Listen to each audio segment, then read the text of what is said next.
may tanong ako kaugnay dun sa Memorandum of Understanding or Memorandum of Agreement ng DepEd under Brother Armin Luistro with APEC. No? So yung Ayala Group and Pearson. No? Pearson is a British, a UK education multinational. So this is a global corporation. This Memorandum of Agreement was signed in, I think, 2013. No? So, tapos, supposedly subject to renewal every year ito. No? Ngayon, I highlight this because para sa amin, medyo this raises some questions for us, no? Kasi, meron kayong manual of regulations for private schools, no? Which supposedly covers all private schools. Pero sa MOA na ito, you DepEd agreed to exempt APEC, Ayala, and Pearson from the regulations in your manual. No? So, for instance, kasi ang tinutulak ng Ayala at Pearson, the so-called low-cost education model. So, para daw, they can offer senior high school education, not just senior high school, junior high school and senior high school education at a low cost. No? At ang isang cost cutting daw nila will be, ma-exempt sila from your manual which says they have to have a title, they have to own land, they have to have certain facilities like libraries, laboratories, and so on. No? So dito, yung mga higanting korporasyon ng Ayala at Pearson, in-exempt ng DepEd. Sabi ko, sige, yung ibang mga private school dyan, required kayo na meron kayong titulo, meron kayong lupa, meron kayong mga ganitong facilities. Pero si Ayala at si Pearson, di kailangan. In fact, in your MOA, it says there, please go back. Please run up. Yes. No, okay. In your MOA, it says, the determination by the DepEd of the adequacy of school facilities of APEC schools shall be based solely on the APEC model as described in Appendix A and shall be on an examination of the school facilities as a whole.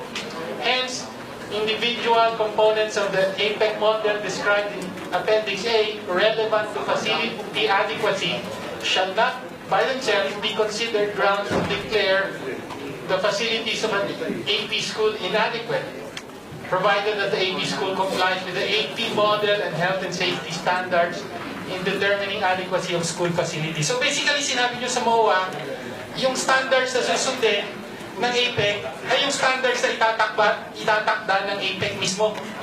No? So in other words, my point here is, talagang binigyan ng special treatment ang APEC, no, ng DepEd para makapagpatakbo sila ng mga low-cost private schools, no? Again, at may yung kasama nandiyan sa MOA nila, there is a target for ambitious expansion, no, of the APEC. Una-una sa NCR, eventually nationwide. At nasa business model talaga nila na low cost yung tuition nila at yung tuition nila itatapat nila dun sa amount na binibigay nyo sa voucher program. you may answer. So in other words, yung business model ni Ayala, tutubo sila dun sa 23 billion na inilalaan natin sa General Appropriations Fund.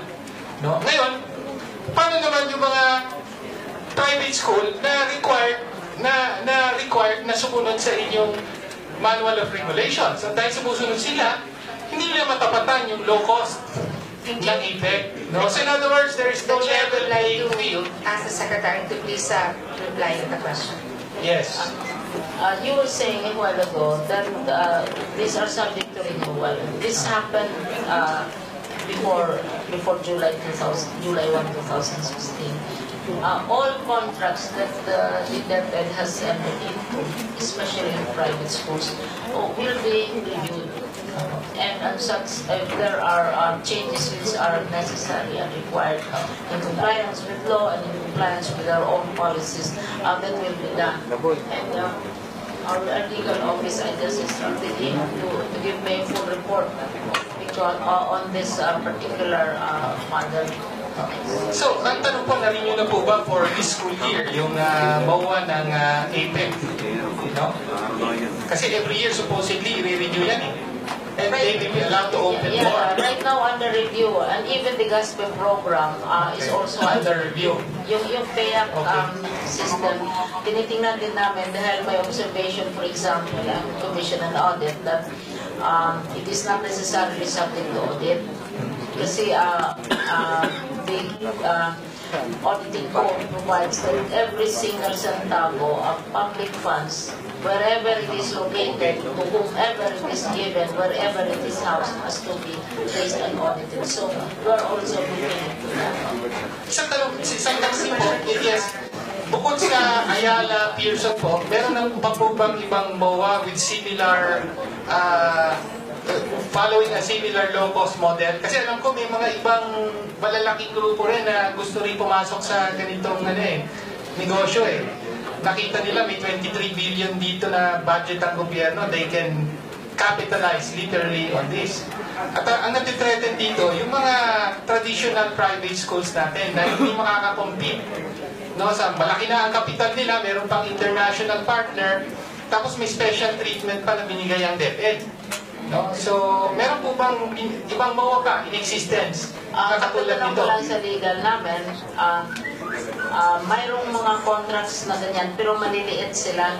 Ito ang siguro, it would be this would be the biggest. But we will, I assure you, we will look into it very carefully. Siguro yung mga taga-NCR na nanonood ng sine sa Ayala Malls, pina-advertise nila yun eh. You know, you see the Apex School, at pinagmamalaki nila na libre ang kanilang private school Please education. wrap up, Your Honor. Your time, So, sir. thank you. No? My concern here is how the delivery of of senior high school education is being privatized and handed over for profit to these big corporations. Not to mention yung lower quality dahil sa low-cost model. No? So, thank you for that, Madam Chair. Process, Madam Chair, is we are now already on that process. Review talaga yan because siyempre, we have to review earlier policies. And as I said, even the GASP system is being reviewed because this is assistance given to private schools. Thank you for the information. Okay, thank you. Next to us.